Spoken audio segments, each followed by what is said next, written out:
estamos iniciando mais um estudo da EBD. Vamos iniciar com a oração. Amado Deus e eterno Pai, obrigado, Senhor Deus, por esse instante, Senhor Deus, pela oportunidade que temos de juntos estudarmos mais uma lição da Escola Bíblica Dominical, Senhor Deus, e aprendermos um pouco mais sobre Ti, Senhor Deus. Rogamos que continue abençoando a cada um de nós, seja conosco durante esse estudo, para que nós possamos compreender a Tua vontade em nossas vidas, e que nós possamos não apenas tomar conhecimento, mas colocar em prática todo e qualquer ensinamento. É o que pedimos e agradecemos em nome de Jesus. Amém.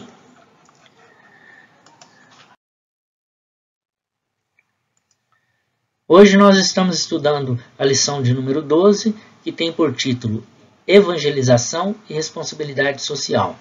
O texto básico é Lucas 4, de 16 a 19, o texto devocional Mateus 25, de 31 a 46 e o texto-chave Mateus 25, versículos 42 a 43.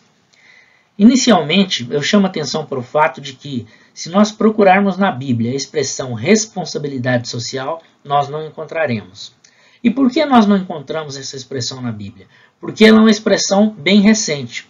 Para nós termos ideia do quão recente ela é, o primeiro documento brasileiro no qual consta essa expressão de forma escrita data da metade do século passado, por volta de 1950. E os atos próprios de responsabilidade social ganharam uma intensidade na prática e um conhecimento em geral a partir do início dos anos 70, de 1970, daí para frente, com o surgimento das ONGs, organizações não governamentais. Entretanto, embora não conste a expressão da Bíblia, nós vemos que a Igreja de Cristo sempre praticou atos de responsabilidade social. Jesus Cristo, durante a sua passagem aqui, ele praticou atos próprios de responsabilidade social. Ele deu o exemplo e determinou que a igreja agisse de forma a ser responsável socialmente. É o que nós veremos ao longo do estudo que agora se inicia. Na introdução da lição, o autor chama atenção para o fato de que nós, seres humanos, somos compostos de corpo e de alma. Logo, temos necessidades espirituais e necessidades materiais. E a igreja, em sua missão integral, ela deve alcançar o homem como um todo. Logo, ela deve se preocupar tanto com o problema espiritual, que é o principal, como com as necessidades materiais do ser humano. A responsabilidade maior, não resta dúvida, é evangelizar. Em Marcos capítulo 16, versículo 15, está escrito: E disse-lhes, ide por todo o mundo e pregai o evangelho a toda criatura. Mas, se de um lado a responsabilidade principal é evangelizar, por outro lado nós temos também uma responsabilidade para com a sociedade na qual vivemos, que é a responsabilidade social que estamos estudando nesta lição. Nós somos responsáveis, conforme o autor chama atenção, primeiramente por nós mesmos, nós somos responsáveis por nossa família, nós somos responsáveis pelos nossos irmãos na fé, somos responsáveis pelos pobres, pelos oprimidos, pelos animais, enfim, somos responsáveis por toda a criação, porque toda a criação pertence a Deus.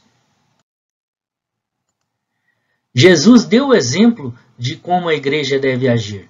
Em Lucas 19, versículo 10 está escrito: porque o Filho do Homem veio buscar e salvar o perdido.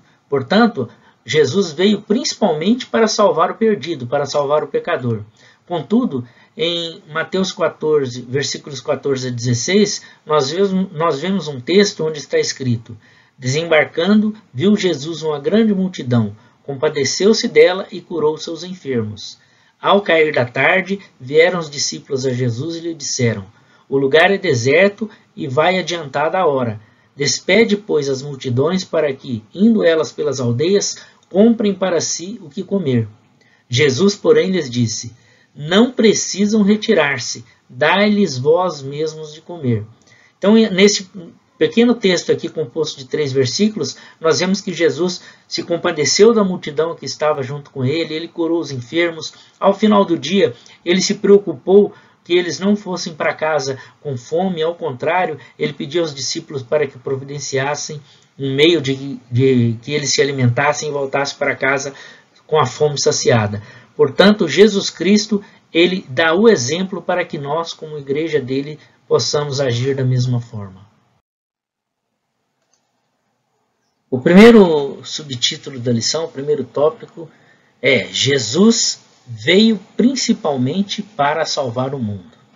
Lucas 4, dos versículos 16 até o 19, está escrito: Indo para Nazaré, onde fora criado, entrou num sábado na sinagoga, segundo seu costume, e levantou-se para ler. Então lhe deram o livro do profeta Isaías, e abrindo o livro, achou o lugar onde estava escrito: O Espírito do Senhor está sobre mim, pelo que me ungiu para evangelizar os pobres, enviou-me para proclamar libertação aos cativos e restauração da vista aos cegos, para pôr em liberdade os oprimidos e apregoar o ano aceitável do Senhor. Em Romanos 3:23 está escrito: Pois todos pecaram e carecem da glória de Deus. Se todos pecaram, independe da condição social, independe de qualquer circunstância, pobre, rico, portanto Jesus veio para evangelizar também os pobres. Em João 8:34 está escrito: Replicou-lhes Jesus: em verdade vos digo, todo que comete pecado é escravo do pecado. E também em João 8:36 nós lemos: Se, pois, o Filho vos libertar, verdadeiramente sereis livres. Logo, Jesus Cristo veio libertar o ser humano, libertar o homem do pecado. E como é que ele se torna livre do pecado? A partir do momento em que ele aceitou a Cristo. Pois somente se aceitar a Cristo é que o homem verdadeiramente será livre do pecado, será livre da escravidão do pecado. E em João 3, versículo 3 está escrito: A isto respondeu Jesus: em verdade te digo, que se alguém não nascer de novo, não pode ver o reino de Deus. E esse nascer de novo aqui é o que faz toda a diferença. Entretanto, existe o ano aceitável. Qual é o ano aceitável? É o momento no qual o ser humano tem essa janela de oportunidade de nascer de novo e aceitar Cristo como Salvador. Este momento cessa quando cessa a vida. Enquanto existe vida, o ser humano pode aceitar a Cristo. Entretanto, após findar a vida, depois de morto, não haverá mais essa oportunidade e terá encerrado o ano aceitável. Jesus diz de forma literal, com todas as letras, que o reino de Deus deve ser nossa prioridade. Em Mateus 6,33 está escrito: Buscai, pois, em primeiro lugar o seu reino e a sua justiça, e todas estas coisas vos serão acrescentadas. O apóstolo Paulo também nos orienta a buscar e pensar prioritariamente nas coisas que são do céu, e não nas que são da terra. Em Colossenses capítulo 3, versículos 1 e 2 está escrito: Portanto, se fostes ressuscitados juntamente com Cristo, buscai as coisas lá do alto, onde Cristo vive, assentado à direita de Deus. Pensai nas coisas lá do alto, não nas que são aqui da terra. Portanto, está bastante evidente que a principal missão da igreja é salvar a alma, é evangelizar. O item 2 diz: Enquanto salvava o mundo, Jesus o melhorava. Atos 10:38 nós lemos: Como Deus ungiu a Jesus de Nazaré com espírito e com poder, o qual andou por toda parte, fazendo bem e curando a todos os oprimidos do diabo, porque Deus era com ele. Neste versículo aqui nós vemos que Jesus Cristo, ele salvava o ser humano da escravidão do pecado, ele trazia a ele a cura espiritual, mas ele também cuidava dos seus problemas materiais, curando a sua enfermidade física. Então todos aqueles que se encontravam com Jesus, eles tinham suprido não apenas a sua necessidade espiritual, mas também os seus problemas materiais eram por Jesus solucionados. O autor menciona ainda que no Evangelho de Lucas nós vemos Jesus fazendo bem aos oprimidos pelo diabo, aos enfermos, aos enlutados, aos famintos, a outros grupos de pessoas. Logo, nós podemos perceber que Jesus Cristo fazia o bem a todos aqueles que encontravam com ele. E no mesmo Evangelho de Lucas, no capítulo 10, encontra-se ainda a parábola do bom samaritano, na qual o homem ferido é o retrato de todos aqueles que precisam, além do Evangelho Salvador, dos cuidados materiais. Consta ainda ao final da parábola a determinação de Jesus para que o intérprete da lei, que o interpelara indagando sobre o que deveria fazer para herdar a vida eterna, agisse de igual modo. Desta forma, todos devemos ser bons samaritanos no nosso mundo. Também o apóstolo Paulo, como imitador que foi de Cristo, se preocupou com as demais questões das igrejas e das pessoas com as quais tinha contato. Em 1 Coríntios 16, de 1 a 4, nós vemos que ele se preocupou também com as necessidades materiais da igreja de Jerusalém. E nós vemos nesse texto aqui que ele dá instruções de como ajudar aquela igreja, de como efetuar as coletas, de como entregar a eles o valor que foi coletado. O apóstolo Paulo imitou a Cristo em tudo. Não poderia ser diferente nesse quesito. Preocupar-se não só com a vida espiritual, com a evangelização, mas também com os problemas materiais de cada um daqueles que compõem a igreja de Cristo, daqueles com os quais ele convivia. O item 3 da lição tem como título: Enquanto melhorava o mundo, Jesus o salvava. Em Mateus capítulo 5, versículos 14 a 16, lemos: Vós sois a luz do mundo. Não se pode esconder a cidade edificada sobre um monte, nem se acende uma candeia para colocá-la debaixo do alqueire, mas no velador e alumia a todos que se encontram na casa. Assim brilhe também a vossa luz diante dos homens, para que vejam as vossas boas obras e glorifiquem a vosso Pai que está no céu.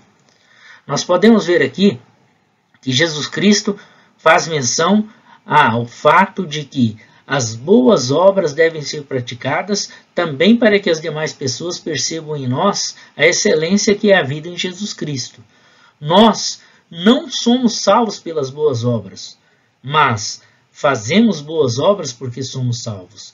E as boas obras que nós fazemos porque somos salvos são vistas pelas demais pessoas e fazem com que elas percebam em nós o caráter, que percebam em nós a natureza de Cristo. A Igreja de Cristo, portanto, ao fazer as boas obras, também está anunciando o Evangelho, demonstrando ao povo que Deus é o nosso Pai, de que Deus cuida de nós e, através dessas boas obras por nós praticadas, eles também têm a oportunidade de glorificar a Deus, o nosso Pai. O quarto tópico da lição tem como título: Evangelizando e melhorando o mundo com Jesus. Em João 3,17 está escrito: Porquanto Deus enviou o seu Filho ao mundo, não para que julgasse o mundo, mas para que o mundo fosse salvo por ele. Nós devemos ter atitudes semelhantes à de Jesus Cristo. Devemos falar às pessoas do ano aceitável do Senhor, de que a oportunidade que elas têm é hoje, que Cristo deve ser aceito hoje, não pode ser deixado para amanhã. Essa deve ser a nossa principal tarefa. Mas nós devemos, além de falar do Evangelho, fazer com que ele seja revestido de boas obras. Nós devemos ser sensíveis às necessidades das pessoas e colocar em prática as ações que demonstrem essa sensibilidade, essa preocupação que nós temos em todos os aspectos para com eles. Devemos demonstrar preocupação também com toda a criação de Deus, com a natureza, com os animais, com tudo que por ele foi criado. Para concluir, eu vou ler um texto que consta da revista, no qual o autor resume de forma bastante clara o que nós aprendemos no dia de hoje. Com a pregação do Evangelho, não salvaremos todos os homens, mas devemos pregar como se pudéssemos e não tivéssemos outra tarefa a fazer. Com nossas boas obras também não melhoraremos todo o mundo, mas uma parte dele podemos melhorar. A nossa missão é integral, alcançar todo o homem e o homem todo. Então que Deus abençoe a cada um de nós e que nós possamos colocar em prática o que aprendemos nesta lição. Que nós não nos preocupemos apenas com a evangelização, que é a principal tarefa nossa e da Igreja de Cristo, mas também nos preocupemos com os aspectos materiais das pessoas para as quais estamos pregando o Evangelho e também com a nossa igreja e com toda a comunidade da qual fazemos parte.